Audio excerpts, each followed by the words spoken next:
성녀 파우스티나의 삶과 사명.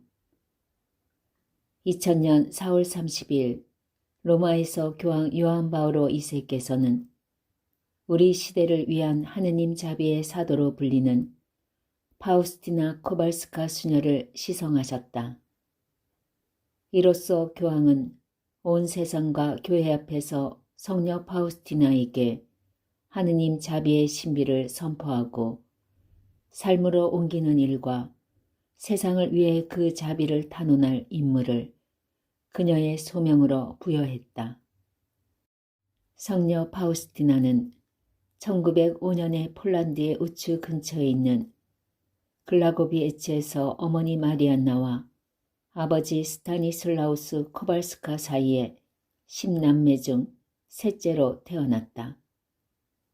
성녀는 어린 시절부터 기도에 대한 열정과 일에 대한 근면성, 그리고 순종과 가난한 이들에 대한 연민이 특별했다. 가난으로 인해 초등학교 3학년도 채 다니지 못한 그녀는 이미 10대에 남의 집 가정부로 일하기 위해 집을 떠나야 했다. 20세에는 자비의 성모 수녀회에 입회하여 마리아 파우스티나 수녀로서 주방, 정원사, 문지기에 소임을 하며 매우 평범하게 보이는 13년을 보냈다. 그런데 그 안에는 하느님과의 깊은 일치라는 비범함이 숨겨져 있었다. 어린 시절부터 그녀는 훌륭한 성인이 되기를 열망하였다.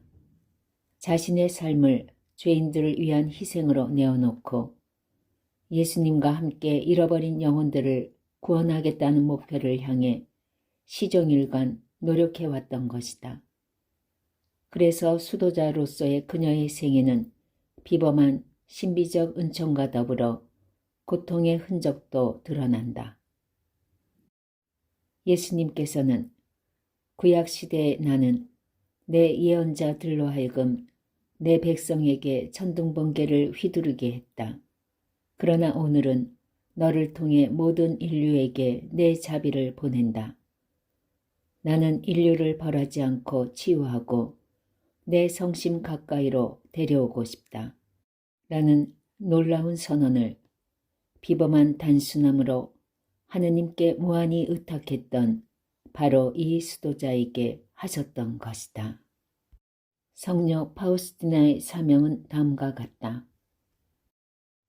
1.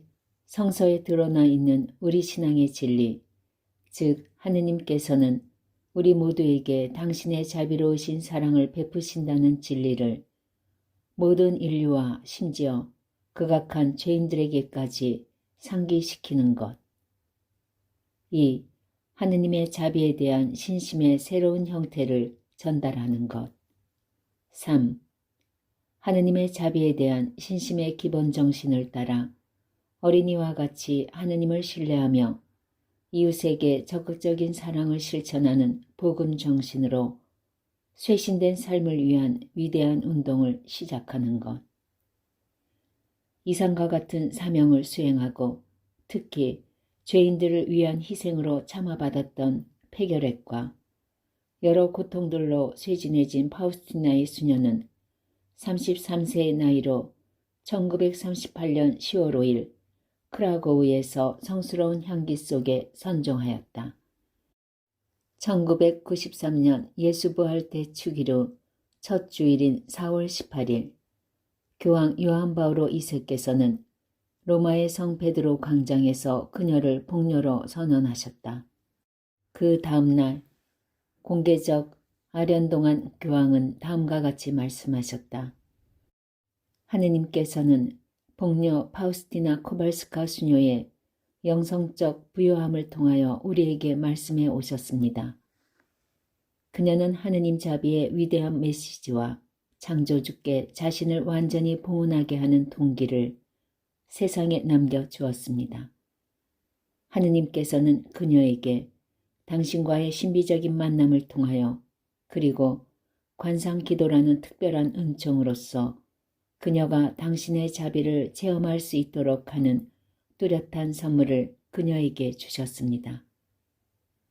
복녀 파우스티나는 감사하게도 놀라운 신비이며 성부의 이루 말할 수 없는 신비인 하느님의 자비심에 대한 위대한 신비를 세상에 상기시켜 주었는데 그것은 오늘날 우리 각자에게 그리고 온 세상에 매우 필요한 것입니다. 하느님 자비의 5단 기도. 예수님께서는 1935년 빌리우스에서 파우스티나 성녀에게 하느님 자비의 5단 기도를 받아쓰게 하셨다. 이 계시에서 예수님께서는 이 기도의 가치와 효력을 그녀에게 보여주셨으며 그 기도에 따르는 약속도 부과하셨다. 이 기도에서 우리는 하느님 아버지께 예수 그리스도의 몸과 피, 영혼과 신성을 바친다.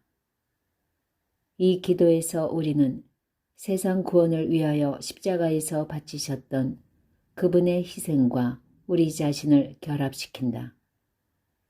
하느님 아버지께 그분의 가장 사랑하시는 아들을 바침으로써 우리는 그분이 들으시기에 가장 설득력 있는 논증을 사용한다. 우리는 우리 자신과 온 세상을 위해 자비를 청한다. 이 기도를 바치는 사람이 구성하는 우리라는 말은 이 기도를 바치는 그 사람이거나 또는 지향을 두고 기도해 주어야 하는 그 사람이다.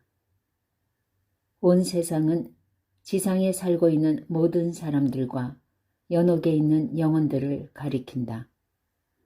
이 기도로서 우리는 이웃에 대한 사랑을 실천하게 되며 사랑은 의탁과 더불어 은총을 얻는 데 없어서는 안 될 필수 조건이다. 예수님께서는 약속하셨다. 나는 이 기도를 바치며 나에게 청하는 모든 것을 베풀어 주는 것이 기쁘다. 그 특별한 은총은 임종의 시간에도 약속되어 있는데 그것은 행복하고 평화로운 죽음의 은총이다. 임종의 직면에서 신뢰와 인내를 가지고 이 기도를 바치는 사람뿐만 아니라 그를 위해 이 기도를 바쳐주는 사람도 이 은총을 얻게 된다. 예수님께서 말씀하셨다. 사제들은 이 기도를 죄인들에게 구원의 마지막 희망으로서 권할 것이다. 아무리 굳어버린 죄인이라도 이 기도를 단 한 번만이라도 바친다면 그는 나의 무한한 자비에서 은총을 얻을 것이다. 예수님께서는 일생 동안 단 한 번이라도 완전한 의탁의 태도와 겸손과 진실함, 그리고 죄에 대한 깊은 슬픔으로 이 기도를 바치는 사람에게는 은총을 베푸실 것을 약속하셨다.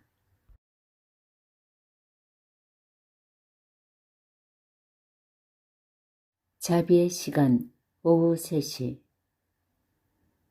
너는 3시를 알리는 시계 소리를 듣거든 자주 나의 자비를 흠숭하고 찬양하며 너 자신을 나의 자비에 완전히 잠기게 하여라. 온 세상을 위해 특별히 불쌍한 죄인들을 위해 나의 자비의 전능함을 청하여라. 그 순간에는 모든 영혼들을 위해 자비의 문이 활짝 열려있기 때문이다. 그 시간은 온 세상을 위한 자비의 시간이다. 예수님께서는 십자가 상에서 겪으신 당신의 죽음의 시간인 오후 3시에 매일 공경받기를 바라신다. 그 시간은 자비가 정의를 누른 온 세상을 위한 은총의 시간이라고 예수님은 말씀하셨다. 예수님께서는 그 시간에 우리가 당신의 지극한 고통의 순환을 묵상하기를 원하신다. 왜냐하면 그 순간에 하느님께서는 당신 백성에 대한 사랑을 가장 명확하게 드러내시기 때문이다. 예수님께서는 그 시간에 우리가 하느님의 자비를 흠숭하고 찬미하며 예수님의 순환 공로로서 우리 자신, 온 세상, 그리고 특별히 죄인들을 위해 필요한 은총을 간청하기를 원하신다. 예수님께서는 파우스티나 성녀에게 이렇게 가르치셨다. 시간이 허락한다면 그 시간에 십자가의 길을 바치도록 최선을 다하여라. 십자가의 길을 바칠 수 없거든 잠깐이라도 성당에 들러 성체 대전에서 자비로 가득 찬 내 성심을 찬양하여라. 성당에 갈 수가 없으면 네가 있는 곳에서 잠깐 동안이라도 기도하여라. 예수님께서 약속하셨다. 그 시간에 너 자신이나 다른 사람을 위해서 청하는 것은 무엇이든 얻을 수 있다. 내 순환의 공로 안에서 나에게 청하는 것을 나는 아무것도 거절하지 않을 것이다. 자비의 시간은 명백히 오후 3시다. 그 시간에 우리는 예수님께 바로 기도드려야 하며 우리의 청혼을 그분의 비탄스런 순환의 공로에 호소해야 한다.